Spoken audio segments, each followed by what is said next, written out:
Assalamualaikum warahmatullahi wabarakatuh. Memasuki pertemuan ke-6 pada mata kuliah Manajemen Portofolio Investasi, kita akan mempelajari tentang return dan resiko.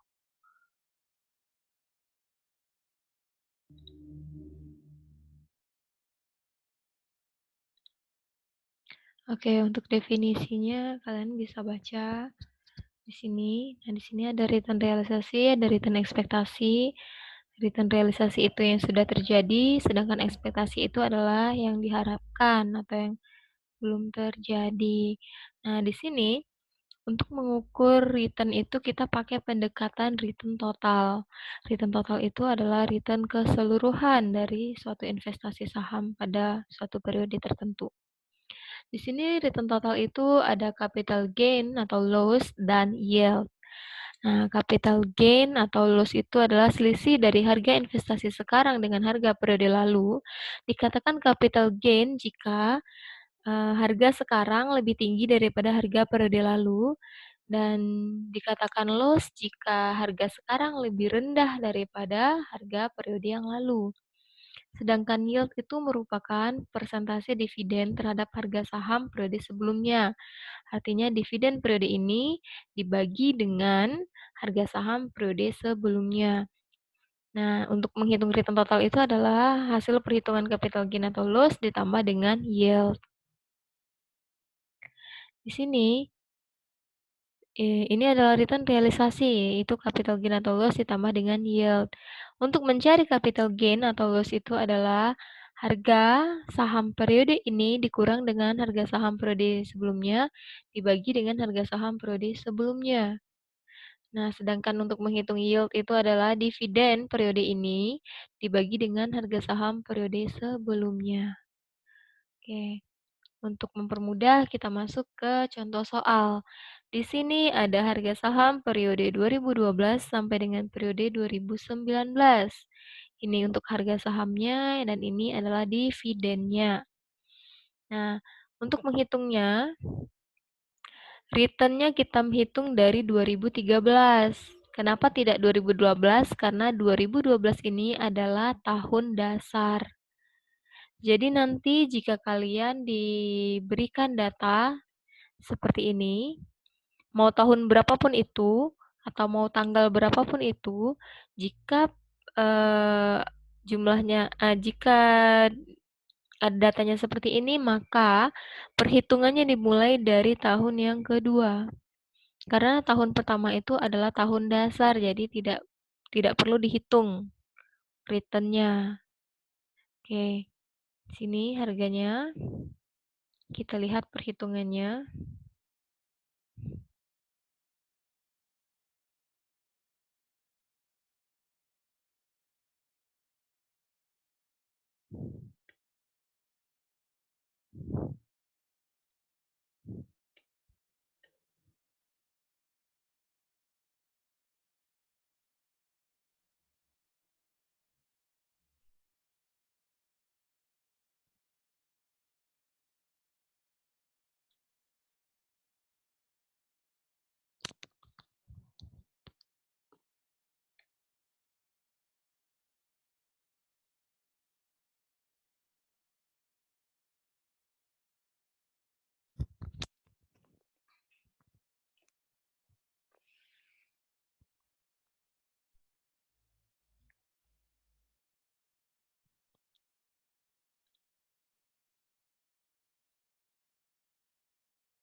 Oke.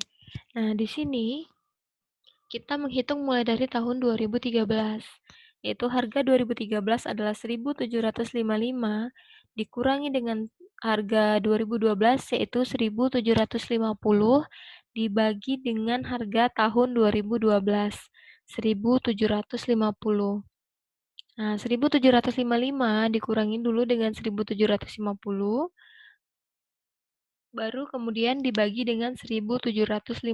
Hasilnya adalah 0,0029. Kemudian menghitung lagi tahun 2014. Harga 2014 adalah 1.790 dikurang dengan harga 2013 yaitu 1.755 dan dibagi dengan harga 2013 lagi 1.755. 1.790 dikurangi dengan 1.755. Nah, hasilnya kemudian dikurangi dengan 1.755 adalah 0,0199. Nah, begitu seterusnya sampai dengan tahun 2019. Nah, di sini pada tahun 2017 hasilnya adalah minus. Karena harga pada tahun 2017 yaitu 1905 lebih kecil dibandingkan dengan tahun 2016 yaitu 2010. Rupiah. Maka hasilnya adalah capital loss. Minus 0,0522. Nah, ini kemudian menghitung yield. Yield-nya dihitung dengan dividen periode ini dibagi dengan harga saham periode sebelumnya. Nah, jadi di sini pembaginya sama. Sama dengan ini. Karena yang menjadi pembaginya adalah harga periode sebelumnya. Ini dividen periode ini dibagi dengan harga saham periode sebelumnya. Di sini 100 dibagi dengan 1.750 yaitu 0,0571.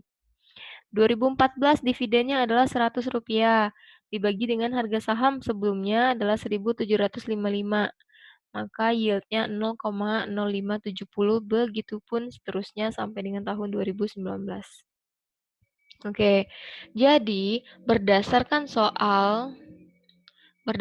pada soal di sini kita menghitung return realisasinya yaitu capital gain atau loss ditambah dengan yield. Nah, untuk 2013 return realisasinya adalah 0,0600. 2014 adalah 0,0769 dan seterusnya. Inilah return realisasi. Return yang sudah terjadi. Nah, bagaimana jika nanti pada soal tidak disebutkan dividennya? Nah, jika pada soal tidak ada dividen, maka tidak ada yield. Dan jika tidak ada yield, maka return realisasinya adalah berdasarkan hasil dari perhitungan capital gain atau loss. Sini sudah saya tuliskan. Jika pada soal tidak ada dividen, maka nilai return realisasinya sama dengan nilai capital gain atau loss. Oke, nanti jangan bingung kalau saya memberikan contoh soal tidak ada dividennya. Terus bagaimana menghitung yield-nya? Berarti yield-nya tidak perlu dihitung.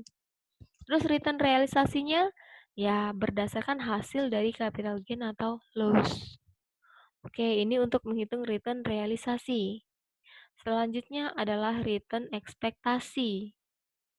Nah, return ekspektasi ini dihitung dengan pendekatan nilai return historis. Rumusnya adalah sigma dari return realisasi dibagi dengan N. N ini adalah periode. Kita lanjut aja soalnya dari contoh yang sebelumnya. Nah, di sini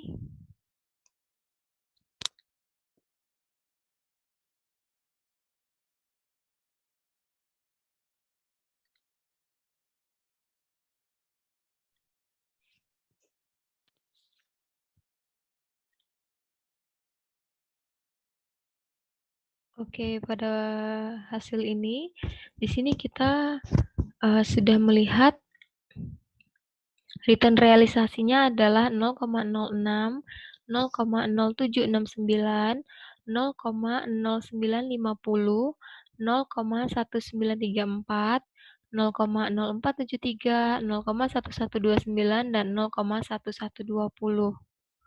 Nah, di sini return realisasinya semuanya dijumlahkan 0,06, 0,0769 dan seterusnya dibagi dengan jumlah periode. Nah, di sini kan ada 1, 2, 3, 4, 5, 6, 7. Ingat ya, periodenya adalah periode return. Di sini kan memang tahunnya ada 8.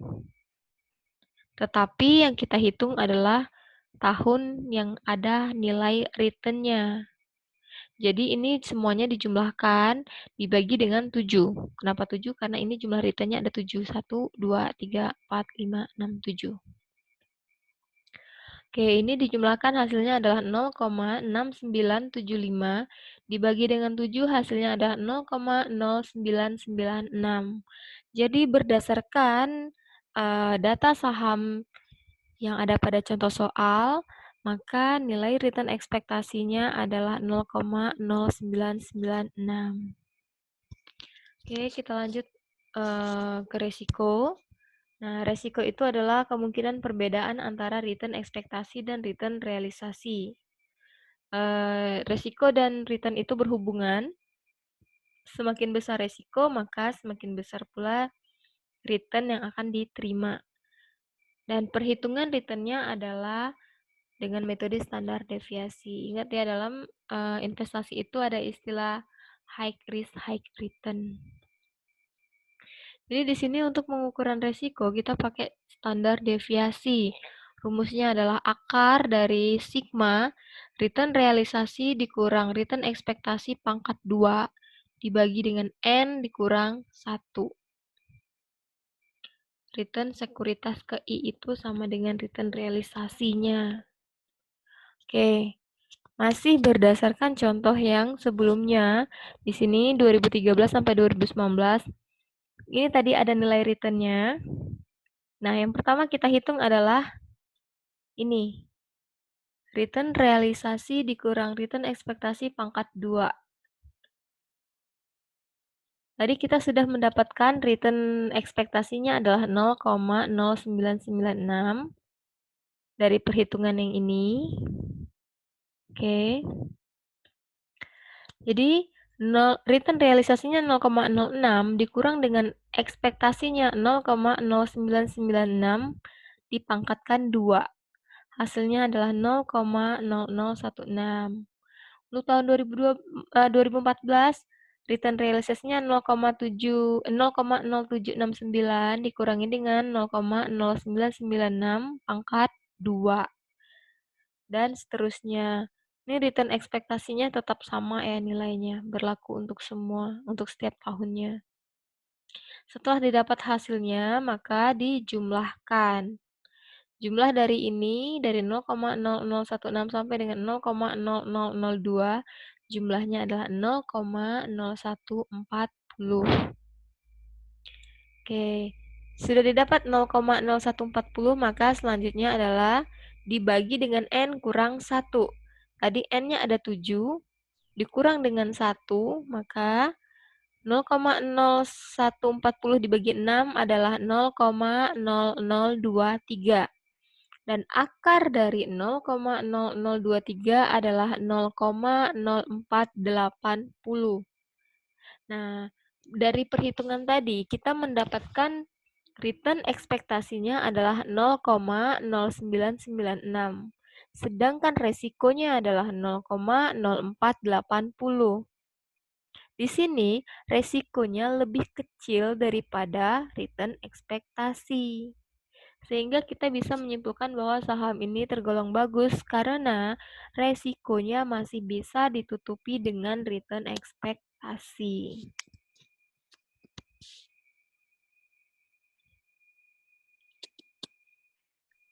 Untuk mempermudahnya, bisa dilakukan perhitungan ulang berdasarkan contoh soal yang ada.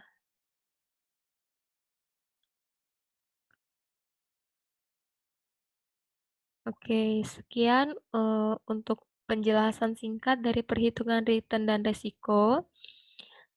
Saya berharap semoga adik-adik mahasiswa bisa memahaminya karena perhitungannya masih tergolong mudah.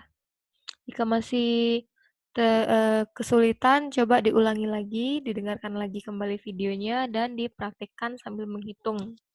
Gunakan kalkulatornya. Oke, sekian penjelasan saya tentang return dan resiko. Semoga bisa dipahami. Assalamualaikum warahmatullahi wabarakatuh.